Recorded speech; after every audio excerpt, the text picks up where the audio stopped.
It's obviously a big day for you. Maybe to let the global community know how this is all going to work.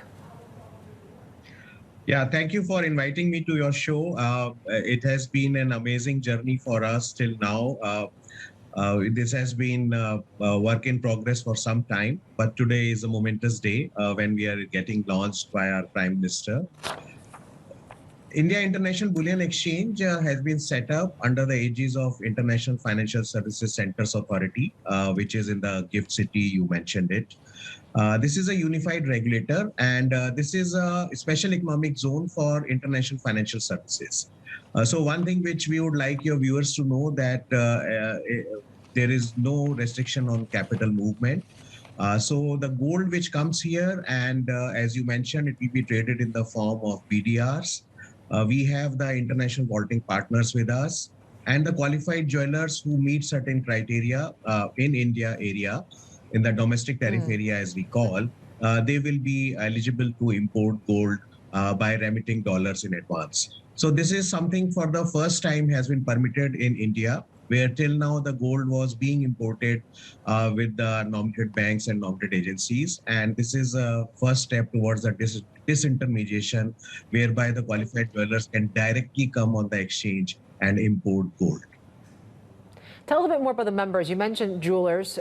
Who else can actually trade on this platform now? Is it traders? Is it banks? Is it investors as well? And what are your expectations in terms of liquidity and trading volumes?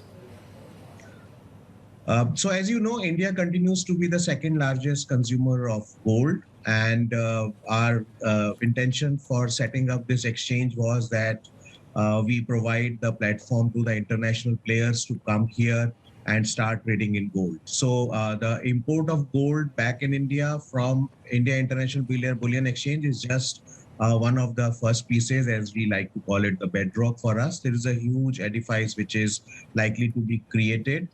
We expect international foreign bullion banks, the big bullion dealers, they are already in talk with us. Many of them have already started inquiring. A few have already joined as clients of our trading members.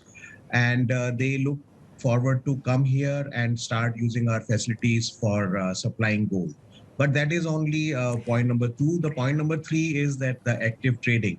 The entities which are in International Financial Services Center, as well as anybody who is outside India but meets the criteria to come on our exchange as a member or as a client of a member, can actively trade.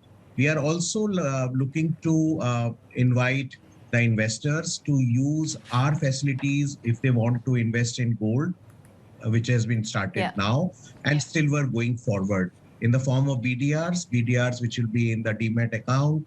And these BDRs can be actively traded. You can sell the BDR, take your dollars out, and you can also convert the BDR to physical metal and take the gold or silver out without any hassles of customs duty. Ashok, I just wanted to ask you about the physical metal and I guess what you see in terms of demand, because in the second quarter we saw India's gold demand rise 43%. You're about to go into Indian wedding season, which also spurs demand. But how is the consumer feeling when you've got these high inflationary pressures, you've got a weak rupee? These prices always have some impact, but in India, the gold demand actually is quite resilient. It's a growing economy. It's a young economy. As you know, the wedding season would be coming. So we will believe that the gold demand will start, because the season is just starting in next 10-15 days. And this will continue till January. So we believe that the demand will be there.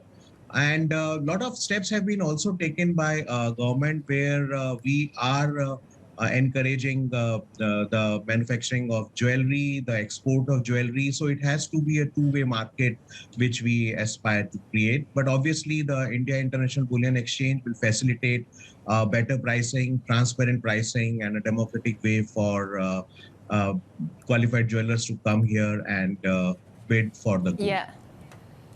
And when we look at international traders, what currency is this trading going to be done in? You know, how can traders get around some of the currency restrictions, particularly when I mentioned you are seeing these big fluctuations coming through in the rupee?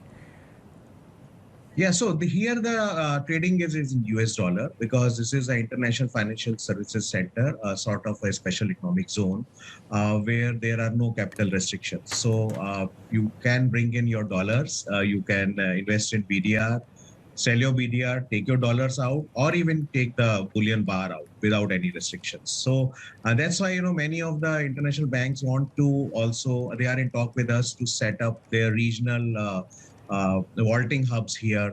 We have international vaulting partners with us who have been authorized by the regulator.